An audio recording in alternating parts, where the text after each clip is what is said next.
शरणागत जो होता है उसमें ये चार बातें बहुत जोर से जागृत होती है। सबसे पहली बात, निरंतर भगवान का स्मरण छूट नहीं सकता। नींद आई तो सुसुप्ति में चला गया, जरा भी जागृत हुआ तो मंत्र चल रहा है, नाम चल रहा है, चलाना नहीं पड़ता। क्यों? शरणागत है।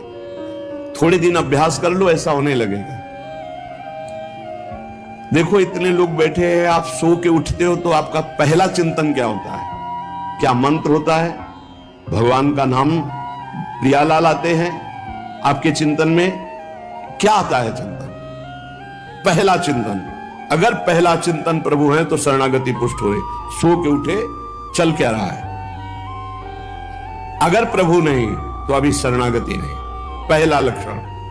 हमें लगता है कि आप लोग अनमोकीय होंगे, आप लोग शरणागत हैं कि आप जब सो के उठे तो आपका मंत्र चल रहा है, नाम चल रहा है, चतुरासी जी का कोई पद चल रहा है, या फिर ये चिंतन चल रहा है, राधा राधा राधा, चलो जल्दी स्नान करके फिर सत्संग में चलना है। फिर ये भागवतिक चिंतन, हमें लगता है कि ये दूसरी कोटि का चिंतन होगा, चलो स्नान करते हैं फिर। ऐसा पहला चिंतन होगा श्री जी का। ऐसा होता है? आप लोग देखिए, ऐसा होता है कि आप सो के उठे, आपका चिंतन श्री जी का चालू है? पक्का?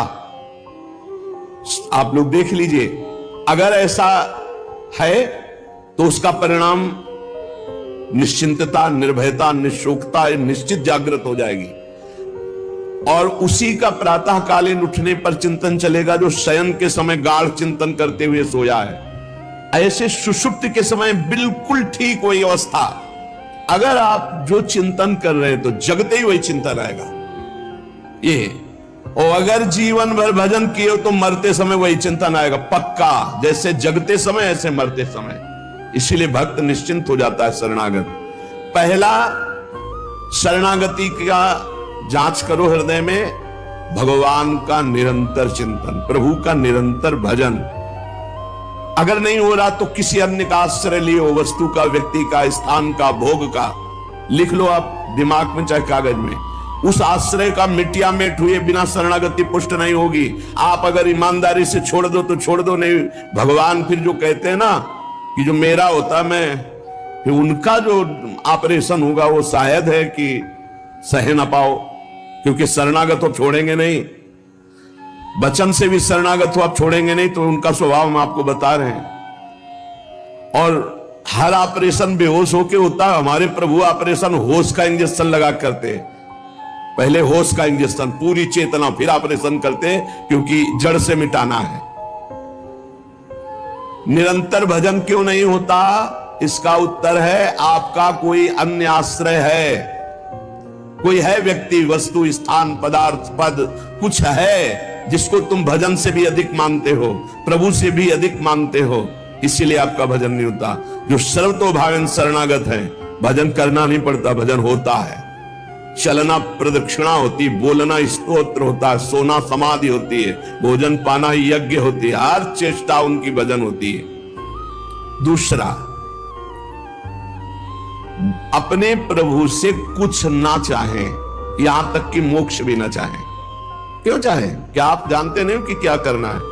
सर्वज्ञ हो, जब जो चाहे करो, हम राजी हैं। पहला, निरंतर भगवान का भजन। दूसरा, अपने प्रभु से कोई भी मांग ना रखना, शर्त ना रखना। जो शर्त होता है वो प्रेम नहीं होता। प्रेम में कोई शर्त नहीं होती, सौदेबाजी नहीं होती। प्रेम में सौदेबाजी नहीं होती, सौदेबाजी प्रेम नहीं होता, पक्की बात सुन।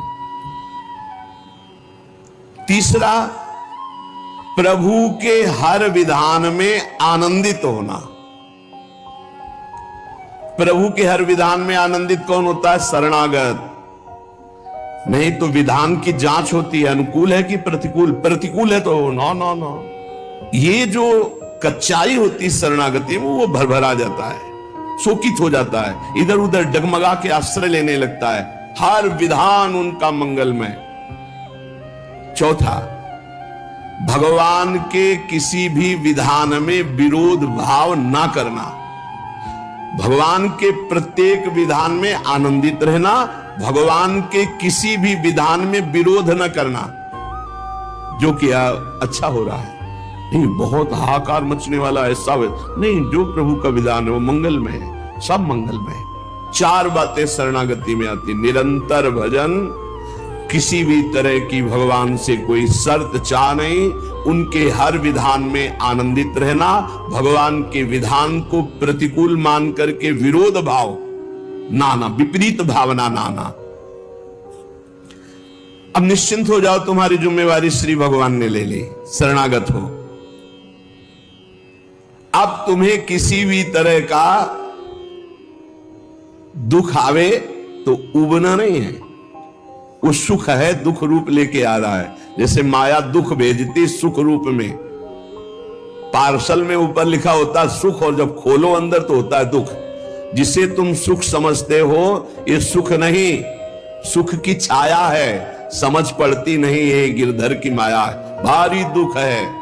दुखालयम शाश्वतम में जो भी पोस्ट आता है आपके पास वो दुखद ही है।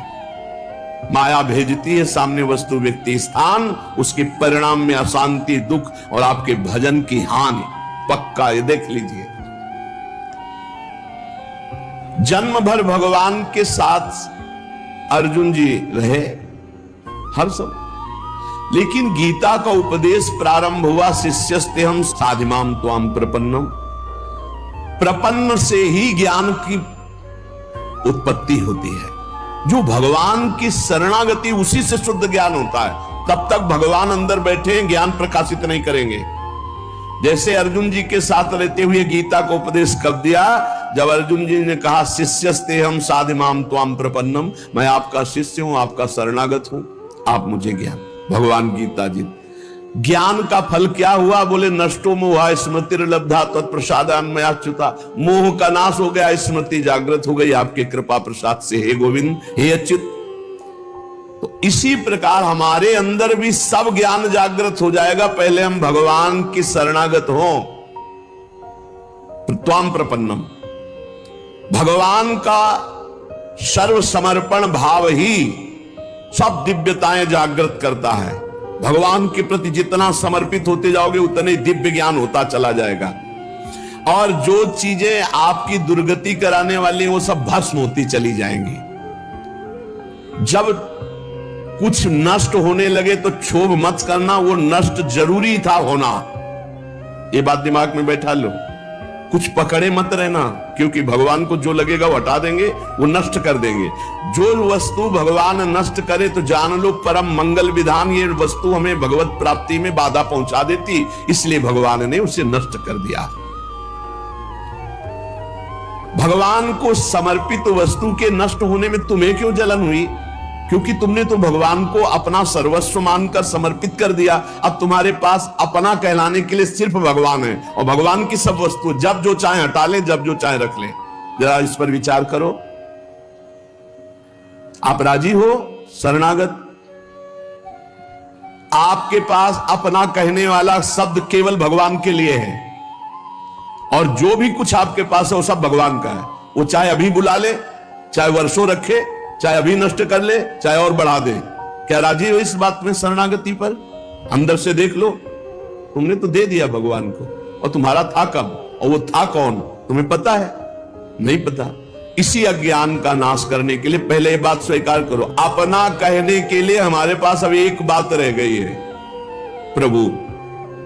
हमारे पास जो कुछ है, शरीर, मन, प्राण, आत्मा, परिवार, धन, संपत्ति, सब प्रभु को दे दिया।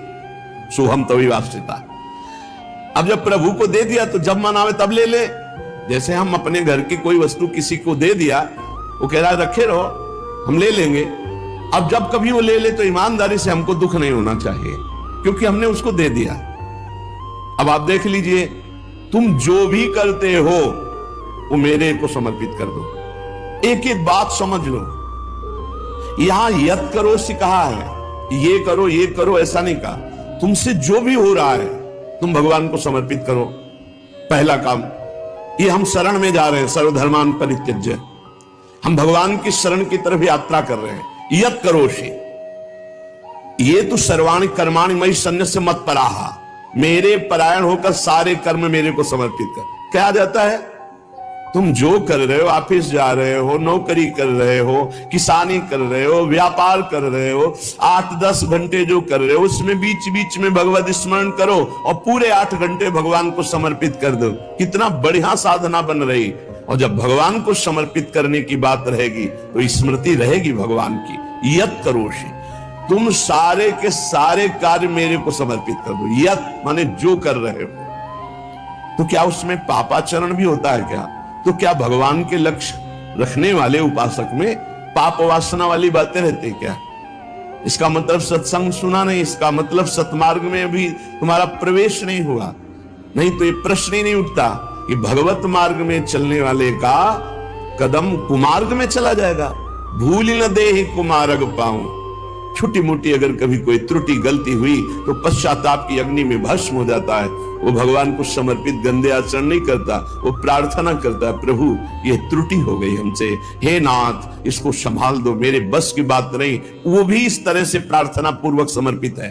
यत करोषि और यदर्शनासि, जो भी तुम्हारी जिह्वा में रसेंद्री में जाए, पानी जाए, भोजन जाए, बिना भगवान को अर्पित किए नहीं जाना चाहिए। अभी शरणागति पुष्ट हो जाएगी। जो भी कार्य करो भगवत समर्पित करो। एक स्थिति आती है जहां भगवत समर्पित करना नहीं पड़ता, स्वयं होता रहता है।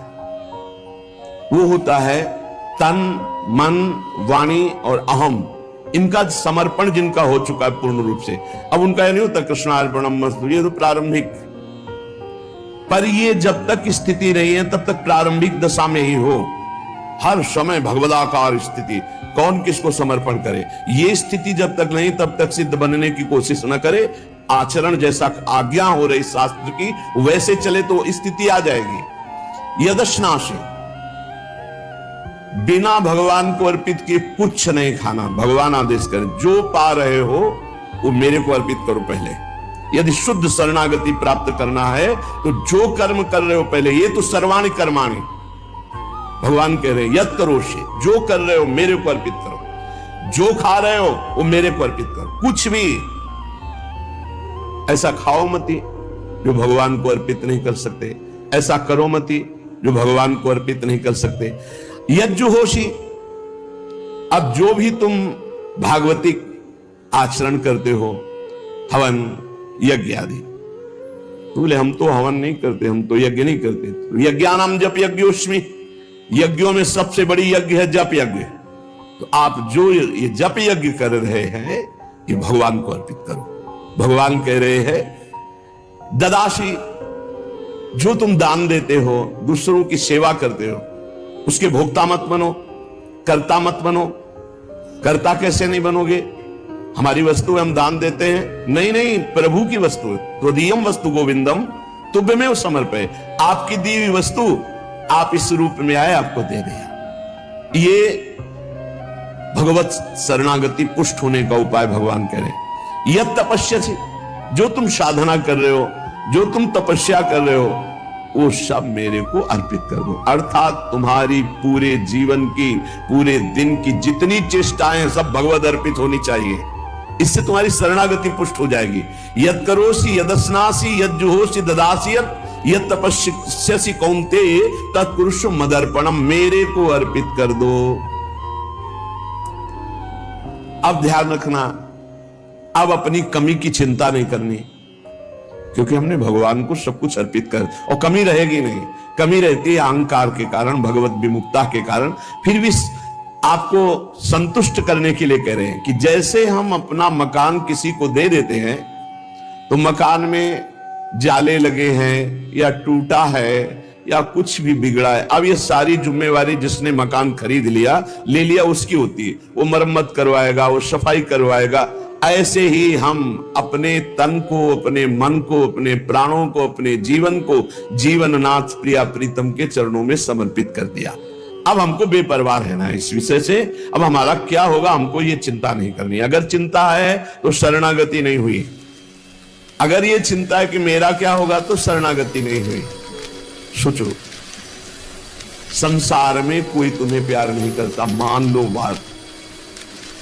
जो प्रिया, जो प्यार करके अपने महल में रखे, सुविधाओं के द्वारा तुम्हारा भरण पोषण कर रहे, तुम उनके प्रति रोना नहीं आता? उनके प्रति तुम्हें ये गुस्सा आता है कि ये प्रतिकूलता क्यों दे दी, हमारी ये अनुकूलता की बात थी, अनुकूलता क्यों नहीं दी। अरे जिनसे तुम अनुकूलता की आशा करते थे वो तो तुम्हें देखना नहीं चाहते, अंतर की बात तुम्हें बता रहे। और जिनको तुम कभी माने नहीं, जिनके लिए कभी कुछ किया नहीं, वो तुम्हें अहेतुकी प्यार से लबालब डुबो रहे, फिर भी तुम्हारे अंदर गुस्सा आता है प्रभु के प्रति। तुम हो कौन? अरे तुम भगवद अंश हो, भगवान के द्वारा शरीर दिया गया, भगवान के द्वारा सारी व्यवस्था दी गई, तुम्हारा अस्तित्व ही श्री भगवान है। समर्पित हो जाओ तो फिर चिंता भी खत्म हो जाएगी, सब कुछ उनकी कृपा से हो जाएगा। तुम चिंता मत करो, चिंतन करो। भगवान हमें मोक्ष दे दे, भगवान हमें स्वर्ग दे दे, भगवान हमें अनुकूलता दे दे, भगवान हमें अमुक वस्तु दे दे, ऐसा सोचने वाला समर्पण नहीं हुआ, अभी शरणागत नहीं हुआ। सर्व समर्पण में ये सोच ही नहीं रह जाती। जब तक अहंकार है तब तक समर्पण का नाटक है, समर्पण नहीं। अहंकार है वहां सर्व समर्पण नहीं है। इसीलिए ये सब प्रश्न और सब चिंताएं, शोक, इनकी गुंजाइश नहीं। शरणागत के पास कोई भी किसी भी तरह की चिंता और संशय वृत्ति नहीं रहती। सर्व समर्पण हो जाने पर अब जिम्मेवारी भगवान की है, हमारी नहीं। हमारा केवल कर्तव्य भगवान का आदेश पालन करना। वो आदेश करें अनन्यस चिंतयन्तो माम, केवल मेरा अनन्य चिंतन करो, माम अनन्यस चिंतन।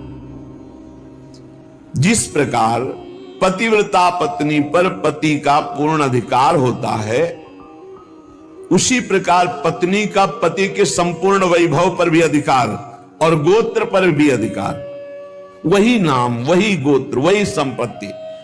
जिसके जीवन में भगवान के प्रति समर्पण आ गया तो उसकी ठसक हो जाती। तुम किस गोत्र के हो? बोले अच्युत गोत्र, श्री हरिवंश सुगोत कुल। जो अपनी महिमा से कभी च्युत नहीं होते, और हम भगवान के हैं। अब हमारा गोत्र, हमारी जाति, हमारा कुल भगवान है। और यही सिद्धांत परम सत्य है। एक माई आके बहुत रोई और कही जिंदगी हो गई, नौ दुर्गा पूरी रहती थी, रोज शंकर जी को जल चढ़ाती और रोती जा रही थी। और मतलब हो सकता है 65 वर्ष की, हमारे पति को ले लिया, हमारी पूरी श्रद्धा नष्ट हो गई, जीवन भर व्रत। और शरणागति को समझो भाई, बहुत आनंद आ जाएगा आपके पास। अगर आप भगवत मार्ग में चल रहे हैं, शरणागत हैं, तो आपके पास अपना कहने के लिए अब कुछ नहीं बचा, वो केवल श्री भगवान है। मेरे तो गिरधर गोपाल दूसरों को। अब दूसरी जो कुछ भी है वस्तु, व्यक्ति, स्थान, वो गोविंद का है। जब चाहे गोविंद ले ले, जब चाहे बढ़ा दे, जब चाहे घटा दे, जब चाहे नष्ट कर दे। तुम्हें दुख नहीं होना चाहिए। अगर दुख होता है तो अभी शरणागत नहीं हो। कितनी ऊंची स्थिति शरणागत की है। अब जो जीवन में प्रभु का शरणागत है, उसका पहला लक्षण कि निरंतर स्मरण करता है, तो अंत काल में भगवान का स्मरण होगा। अभी आपको बताया, जो रात्रि में सोते समय स्मरण करता है, उसका परिणाम जागते समय वही स्मरण। जो जीवन भर स्मरण करता है तो अंतिम समय भगवत स्मरण होता है। और भगवान का वचन है, अंत काले च मामेव स्मरण मुक्त्वा कलेवरम यह प्रयात समद भावम याति नास्त्यत्र संशयः। जो जीवन भर भजन करता है, उसका अंतिम समय भजन भगवान करवाते हैं, क्योंकि बड़ी दुखद स्थिति होती है। उस समय जब भगवत स्मरण करते हुए शरीर त्यागता है तो सीधे भगवान को प्राप्त हो जाता है। आपको कल चर्चा के प्रारंभ में बताया था, गीता वाटिका में अग्निकांड हुआ था। बड़ा भयावना था, इतना भयावना था कि सब अर्धरात्रि में सो रहे हैं और 20 फूस की झोपड़ी बनी हुई थी। अखंड नाम कीर्तन 24 घंटे वाला सालों। लगभग सब साधक मौनी थे जो उन कुटियाओं में सो रहे थे, 2-2, 4-4। अल्पाहार, मौन, कोई बिल्कुल फलाहार, सब दिव्य साधना में लगे। जब आग लगी थी, वस्त्र, ठाकुर जी, पाठ के ग्रंथ, चित्रपट सब जल गए थे, क्योंकि सब उपासक ही थे। जब भाई जी हाहाकार सुनाई दिया तो भी निकले। तो उनका जो भोग के लिए घी है वो लाओ, बूरा है वो लाओ, और जो जाज्वल्यमान अग्नि डलवा भगवान पधारे। चित्रपट, सिंहासन में विराजमान विग्रह है, क्योंकि छोटे छोटे विग्रह साधकों के पास, ग्रंथ पाठ के सब। फिर भाई जी ने कहा मेरे भगवान इस रूप में आए। फिर साधकों को समझाया कि आपके अंदर बैठे हुए भगवान को अग्नि नहीं जला सकते, बाहर की लीला में खंडन मंडन होगा। आपने जो अंदर नाम चला रखा है, इस उपासना को कोई छू नहीं सकता, बाहर की उपासना में विघ्न पड़ेगा। बाहर की लीला एक अलग है, इसीलिए उपासक अंतर्मुखता पर प्रधानता रहे। अंतर्मुखता पर प्रधानता नहीं रहेगी, बोले हमारे भगवान गिर गए, कोई बहुत अनिष्ट होने वाला है, आग लग गई, कोई बहुत अनिष्ट। अरे अनिष्ट कैसे हो सकता है? मंगल भवन की शरण में अनिष्ट हो सकता है? बोले कोई विनाश लीला होगी। क्यों नहीं होगी? सृष्टि रचना लीला होती, पालन लीला होती, तो विनाश लीला होना कौन सा भयावह है भाई? 3 लीलाएं हैं तो भयावह क्या है इसमें? विनाश होगा तो क्या विनाश होगा? अविनाशी का विनाश नहीं हो सकता, विनाशी को बचना नहीं है तो आज है नहीं तो कल, विनाश तो होना ही है, क्या परेशानी है? जब सब में भगवान को देखने की भावना ऐसी जागृत हो जाए कि भयावह स्थिति में भी आपको भगवान दिखाई दे, तो जानो बहुत जन्मों की साधना सिद्ध हो गई। भाई जी ने बूरा और घी डलवाया, इसमें लिखा है बूरा और घी डलवाया, भगवान आए, भगवान आए।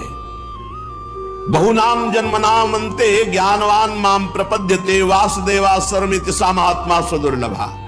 भगवान कहते हैं बहुत जन्मों की साधना जिनकी हो गई है और जिनका अंतिम जन्म है, उनको इस तत्व का बोध होता है कि सब में भगवान वासुदेव है, ये बोध होता है। ऐसा महात्मा बड़ा दुर्लभ है जो सब में भगवान को देखता है। मत्ता पर तरम नान्यत किंचिदस्ति धनंजय मई शरण